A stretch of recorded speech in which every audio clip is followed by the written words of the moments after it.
مصرف الأحوال رب المشارق والمغارب العزيز الغفار وأشهد أن لا إله إلا الله وحده لا شريك له وأشهد أن محمدا عبده ورسوله المبعوث إلى الناس كافة بالهدى والرحمة والأنوار اللهم صل وسلم على عبدك ورسولك محمد صلى الله عليه وعلى أصحابه الأخيار. يقول الله تبارك وتعالى يا أيها الذين آمنوا اتقوا الله حق تقاته ولا تموتن إلا وأنتم مسلمون.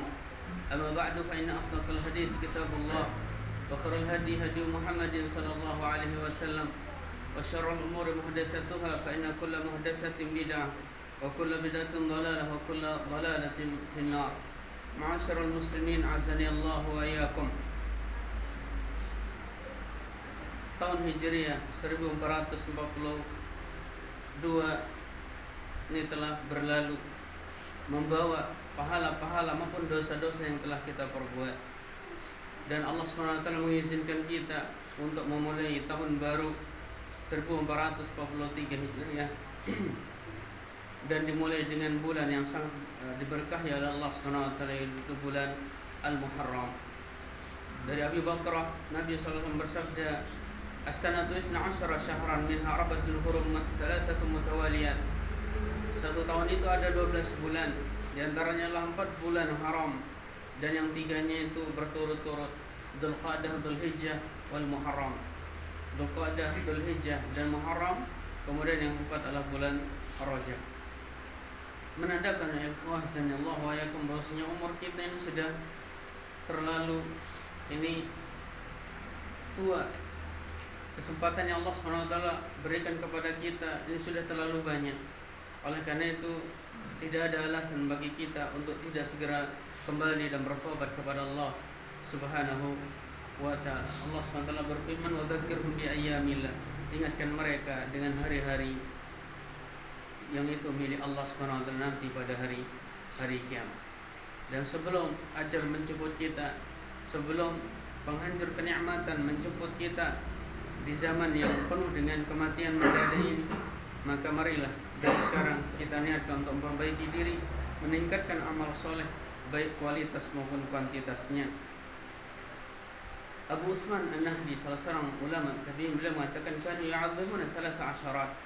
Para sahabat Nabi SAW sangat mengagungkan 10 hari yang 3, al-ashr al-akhir min Ramadan, 10 hari terakhir dari bulan Ramadan, wal ashrul awal min Dzulhijjah, 10 hari pertama dari bulan Dzulhijjah, wal ashrul awal min al-Muharram, dan 10 hari pertama dari bulan Muharram. Karena sebaik puasa adalah puasa di bulan ini setelah puasa Ramadan. Sebagaimana sabda Nabi sallallahu alaihi wasallam, "Afdhalus shiyam ba'da Ramadan syahrullah al-Muharram." Sebaik puasa setelah puasa Ramadan adalah puasa di bulan Allah, yaitu Al-Muharram. Dikatakan di sini bulan Allah. Sementara bulan yang lain disebut dengan nama bulannya Dzulhijjah, kemudian Rajab, Sya'ban. Adapun Muharram, dia di awalnya disebut dengan Syahrullah, bulan Allah, menunjukkan bahwasanya bulan haram yang satu ini, bulan Muharram, itu sangatlah agung di sisi Allah Subhanahu wa ta'ala. Nabi SAW pernah mendatangi Madinah dan beliau melihat orang-orang Yahudi puasa pada hari 10 bulan Muharram. Faqala ma hadha? Beliau bertanya, apa ini? Qala hadha yaumun salih. Maka mereka menjawab, ini adalah hari baik. Hadha yaumun najjallahu bani Israil min aduwwihim. Ini hari ini 10 Asyura, 10 Muharram atau Asyura ini adalah hari di mana Allah SWT menyelamatkan Bani Israil dari musuh mereka, yaitu Fir'aun dan bala tentaranya. Fasamahu Musa syukran lillahi ta'ala. Maka Musa ini berpuasa sebagai tanda syukur kepada Allah Subhanahu wa taala.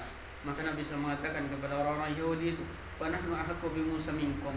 Kami lebih pantas, kami lebih berhak dengan Musa daripada kalian, karena kalian sudah berubah-ubah agama Nabi Musa, sementara agama kami sama dengan agama Nabi Musa dalam hal tauhidnya. Wa nahnu nasumuhu ta'dziman lahu. Dan kita pun ini berpuasa untuk mengagungkan hari tersebut. Fasamahu wa amara bisyamihi. Fasamahu wa amara bisyamihi. Dan Nabi SAW puasa dan merintahkan para sahabat untuk puasa. Adapun riwayat bahwasanya Asyura atau 10 Muharram adalah hari di mana perahunya Nabi Nuh ini mendarat di Bukit Judi, maka ini riwayatnya adalah riwayat yang lemah. Kemudian Nabi SAW menjelaskan terutama puasa yang sangat ditekankan, jangan ditinggalkan untuk puasa pada hari Asyura 10 Muharram nanti yang insyaallah akan jatuh pada hari Rabu atau Kamis. Nabi mengatakan ini ahtasibullah yukaffiru sanata allati qablahu. Saya berharap Allah SWT akan mengampuni dengan puasa Asyura itu dosa-dosa setahun sebelumnya. Dosa setahun sebelumnya. Kemudian untuk lebih sempurnanya lagi, Nabi SAW menyuruh kita untuk menambah tanggal 9 supaya berbeda puasa kita dengan puasa orang Yahudi. Lain bagitu ila qaul asumana tasi. Seandainya saya masih hidup pada tahun depan, saya akan puasa pada tanggal 9-nya, yaitu puasa hari Tasu'a, dan besoknya puasa hari Asyura 9 dan 10 Muharram. Semoga Allah SWT memberikan kekuatan kepada kita untuk bisa melaksanakan ibadah yang satu ini. Amin amin ya rabbal alamin. Aku qul hadza wa astaghfirullah li wa lakum wa lisa'iril muslimin min kulli dhanbin innahu huwal ghafurur rahim. Sallallahu ala alihi wa sahbihi wa man walah, ma ba'd. Sahabat Ali bin Abi Thalib radhiyallahu anhu pernah mengatakan qimatul mar'i ma yuhsinu. Qimatul mar'i ma yuhsinu. Nilai seseorang di sisi Allah adalah amal apa yang paling baik yang pernah dikerjakan selama dia hidup di dunia. Yang paling baik ikhlasnya, dan paling baik ini jenis amalan tersebut. Itulah kadar kita di sisi Allah Subhanahu wa taala. Oleh karena itu tentunya kita kembalikan kepada diri kita.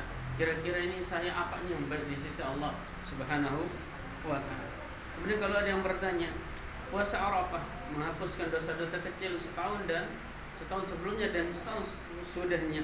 Sementara puasa Asyura ini menghapuskan dosa setahun sebelumnya. Bukankah sudah tercover dengan puasa Arafah? Maka Al-Imam Ibnu Qayyim menjawab dengan 4 poin. Yang pertama, beliau mengatakan tafadhul amal indallahi ta'ala bi tafadhul ma fil qulub min al-iman wal ikhlas wal mahabbah. Bertingkatnya nilai amal di sisi Allah sesuai dengan tingkatan keimanan hati kita, tingkatan keikhlasan kita, kecintaan kita kepada Allah SWT. Itu yang membuat berbeda-beda ini derajat pahala kita di sisi Allah SWT. Sehingga bisa jadi orang itu ini karena ikhlasnya lemah, imannya juga lemah, tidak bisa menghapuskan dosa-dosa yang setahun yang sebelumnya, walaupun ditambah lagi dengan puasa Asyura. Yang kedua, kata beliau, penghapusan ini dosa-dosa ini tergantung dengan kesempurnaan amalan yang kita kerjakan itu. Apakah sempurna atau justru tidak sempurna. Yang ketiga, penghapusan ini juga ada syarat-syaratnya. Ada syarat-syaratnya. Ketika dia dilakukan dengan ikhlas, kemudian betul-betul sesuai dengan sunnah Nabi SAW, maka barulah bisa untuk menghapuskan dosa-dosa yang telah lalu. Adapun amal soleh yang dilakukan dengan kelalaian, kemudian kurang ikhlas dan imannya, maka tidak bisa sama sekali untuk menghapus dosa-dosa yang telah lalu maupun yang akan datang. Kemudian poin berikutnya, bahwasanya penghancur atau penghapus amal itu sangatlah banyak, tidak bisa dihitung. Ya. Oleh karena itu beliau mengatakan laisa sya'nu fil amal inma sya'nu fil amal. Sehingga yang penting di sini sebenarnya bukan kita beramal saja, tapi bagaimana kita menjaga pahala amal soleh kita supaya tidak diambil oleh orang lain nanti pada hari kiamat. Dan di sini kata beliau, kebanyakan manusia ini hanya perhatiannya beramal, bagaimana beramal, tapi tidak berhati-hati untuk menjaga amal solehnya agar bisa menjadi milik dia selamanya nanti sampai hari pembalasan. Kemudian yang terakhir kata beliau, jika memang seorang itu sudah menunaikan puasa Arafah dengan benar, dengan ikhlas dan iman kepada Allah Subhanahu wa taala, maka puasa Asyura ini dia akan meningkatkan derajat seseorang. Yang tadinya untuk penghapusan karena sudah dihapus, maka menjadilah untuk meningkatkan derajat seorang nanti di akhir. Hanya kita mohon kepada Allah Subhanahu wa taala, Allahumma shalli ala Muhammad wa ala ali Muhammad kama shallaita ala Ibrahim wa ala Ibrahim innaka Hamidum Majid. Wa barik ala Muhammad wa ala Muhammad kama barakta ala Ibrahim wa ala ali Ibrahim innaka Hamidum Majid. Warḍa Allahumma anil khulafa'ir rasyidin al-a'immatil mahdiyyin Abu Bakar as-Siddiq, Umar al-Faruq, Utsman bin Nurayn wa Hasan علي وارض اللهم عن الصحابة أجمعين وعن التابعين ومن تبعهم بإحسان إلى يوم الدين. اللهم أعز الإسلام والمسلمين وأذل الشرك والمشركين ودمر أعداء الدين. اللهم آمنا في أوطاننا وأصلح أئمتنا وولاة أمورنا واجعلهم هداة مهتدين. اللهم أعنا ولا تعن علينا وانصرنا ولا تنصر علينا وامكرنا ولا تمكر علينا. اللهم اهدنا ويسر الهدى لنا. اللهم انصرنا على من بغى علينا. اللهم انصرنا على من بغى علينا. اللهم اجعلنا لك شاكرين لك ذاكرين إليك أواهين منيبين لك مخبتين لك مطيعين. اللهم تقبل توبتنا واغسل حوبتنا واهد قلوبنا وأجب دعواتنا وسدد ألسنتنا وصلص خيمة صدورنا. اللهم أصلح ذات بيننا وألف بين قلوبنا وهدينا سبل السلام وأخرجنا من الظلمات إلى النور وبارك لنا في أسماعنا وأبصارنا وأزواجنا وذرياتنا وأوقاتنا وأموالنا واجعلنا مباركين أينما كنا. اللهم أصلح لنا ديننا الذي هو عصمة أمرنا وأصلح لنا دنيانا التي فيها معاشنا وأصلح لنا آخرة التي فيها معادنا واجعل الحياة زيادة لنا في كل خير واجعل الموت راحة لنا من كل شر. اللهم ارحم موتانا اللهم ارحم موتانا وعافنا في مبتلانا واشف مرضانا وانصرنا على من عادانا يا رب العالمين. اللهم اشف مرضانا وارحم موتانا. اللهم اشف مرضانا وارحم موتانا واقض ديوننا يا رب العالمين. اللهم اغفر لنا ذنوبنا كلها دقها وجلها وأولها وآخرها وسرها وعلانيتها. اللهم اغفر لنا ولوالدينا ولجميع المسلمين والمسلمات والمؤمنين والمؤمنات الأحياء منهم والأموات. ربنا تقبل منا إنك أنت السميع العليم وتب علينا إنك أنت التواب الرحيم. ربنا آتنا في الدنيا حسنة وفي الآخرة حسنة وقنا عذاب النار. وصلى الله على نبينا محمد وعلى آله وصحبه وسلم. وآخر الدعوانا الحمد لله رب العالمين.